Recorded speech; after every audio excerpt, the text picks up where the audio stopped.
Let's look at one more example in sample exercise 9, where we can use Hess's law to calculate delta H for our overall reaction, which is shown here by adding together the sums of the enthalpy changes for the individual steps in the overall reaction. So we have step 1, 2, and 3 here, and the corresponding enthalpy is 1, 2, and 3. So let's take a look at how these individual steps compare to our overall reaction. So the first step, step 1, I see the reactant on the right side and the product NO2 on the correct side. So I'm going to leave this reaction as is. I'm just going to put a check mark that I've looked at it. Now, for reaction 2, I don't see ozone or oxygen in my overall reaction, so I can't really make any decisions yet, but I might suspect that I want ozone to cancel out, so I may need to flip this reaction. So I'll keep that in mind. And then my last reactant, reaction 3 here, I see 2 oxide here, so 2O, but it's on the wrong side. So I'm going to flip this equation, and I also see half as much in my overall equation. So I'm going to multiply by 1/2.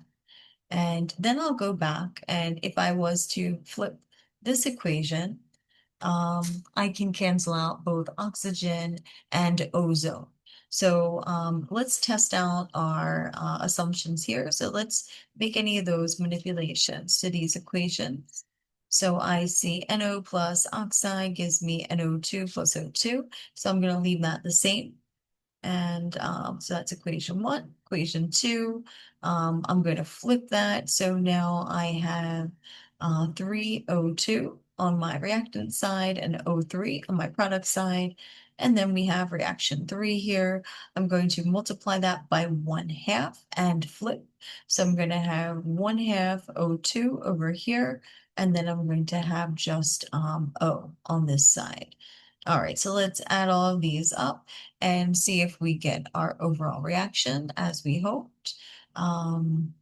So on our reactant side here, we're going to cancel out O3 with the ozone on the product side.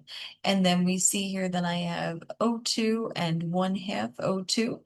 So if I divided this by half, I would have, to get 1 as my coefficient, I would have 2 halves plus another half gives me 3 halves. So I can cancel that out with 3 halves O2 on the reactant side.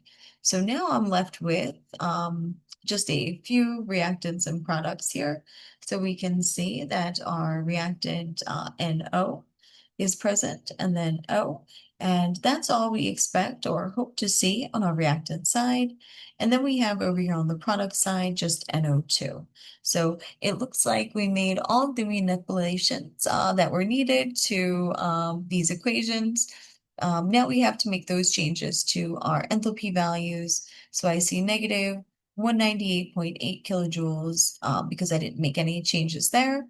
Now, if I needed to flip this second equation, that will change the sign from negative to positive 142.3 kilojoules.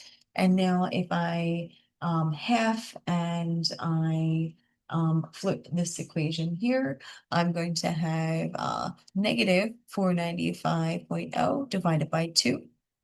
So I'm going to add all these values up, and I'm going to see that I have a net negative 304.1 kilojoules, and that's my delta H for my overall reaction.